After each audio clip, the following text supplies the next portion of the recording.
Welcome back to your latest industry recap. Airbus is planning some major aircraft orders and also some 737 MAX production updates.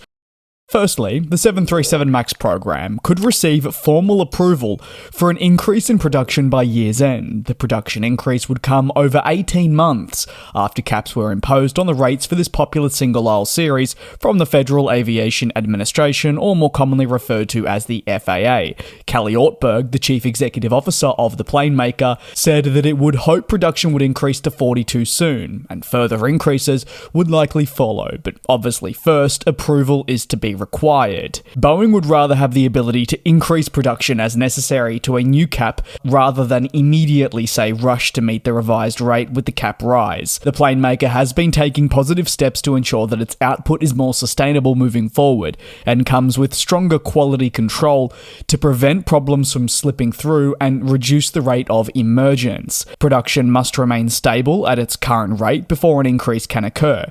Boeing wants to ensure that by being stable, it can manage any increases it's permitted to conduct. While the 737 MAX caps have been necessary in allowing the plane maker to rebuild just as much as the FAA has had the chance to understand better and evaluate practices, this is not something that can remain forever. The FAA, as we know, has closely monitored Boeing's production progress for some time, all following a door blowout incident that really did reveal unsolved issues with the company that we thought progress had truly been made to rectify, but clearly did not eventuate.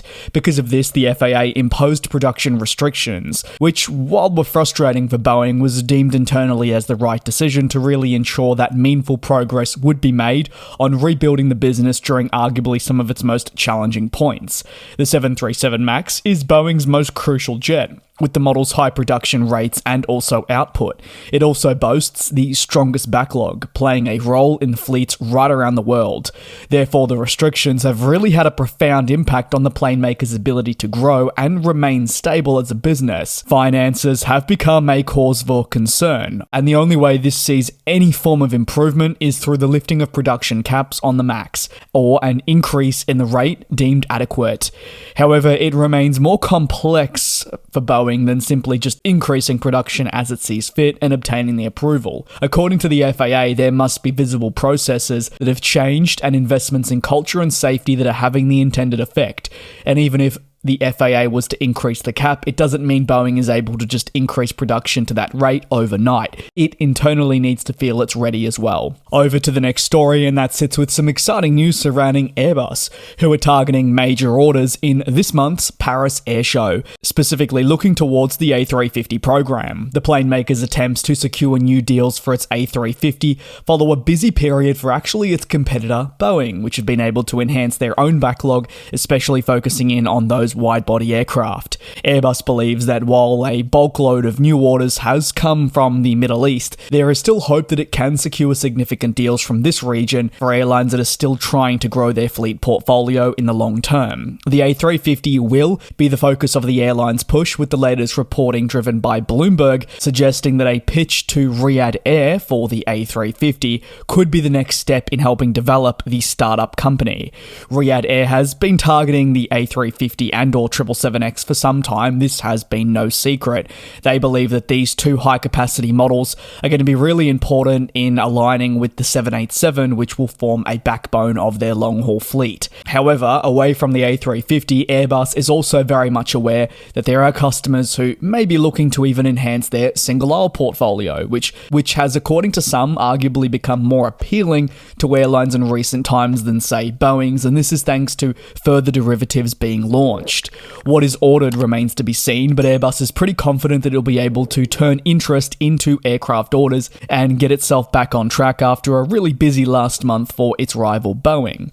It's been an interesting first half of 2025 for Airbus, the company continuing to compete with the American plane maker. In contrast, Airbus has really been able to enjoy a very successful last few years.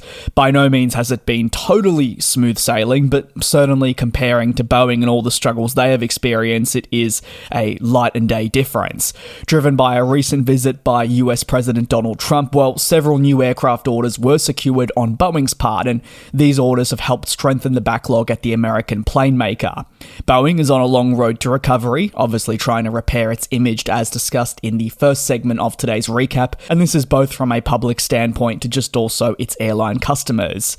While Boeing's production rates remain below the levels they would like, they have still been able to, in the early months of this year at least, stick with Airbus on this front. We know Airbus doesn't have a firm rate restriction imposed, but they have struggled with their own supply chain constraints, preventing smooth production and delivery of planes. For the remainder of 2025, Airbus will aim to increase overall orders for its commercial aircraft division, while attempting to also address some very prominent supply chain constraints. While minor improvements have been noted in the supply chain, the manufacturer has made it clear that it still expects delays in the delivery of new planes to continue into 2027 and 2028. This is a reality everyone is going to need to deal with. Over to the final story, and IndiGo has received formal approval from the Directorate General of Civil Aviation in India, allowing it to continue its partnership with Turkish Airlines. This relationship has been extended for an additional 3 months, enabling IndiGo to operate 2 Boeing 777s with the assistance of Turkish Airlines on its network. Initial proposals by IndiGo were to extend the agreement in place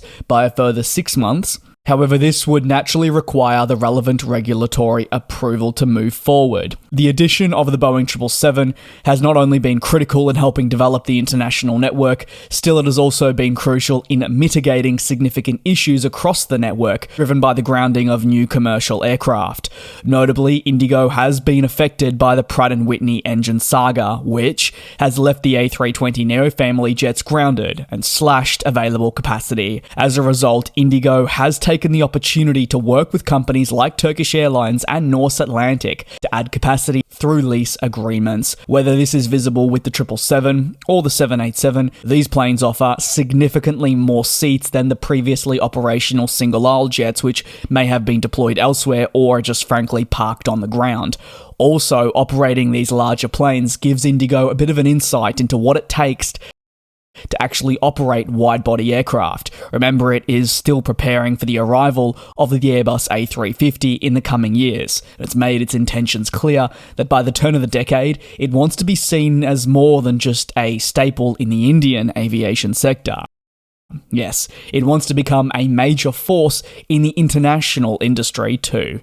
Keen to hear your take on any of the stories in today's recap down below in the comments. Thanks for watching, take care, and I'll see you tomorrow for your next recap. And we'll fly.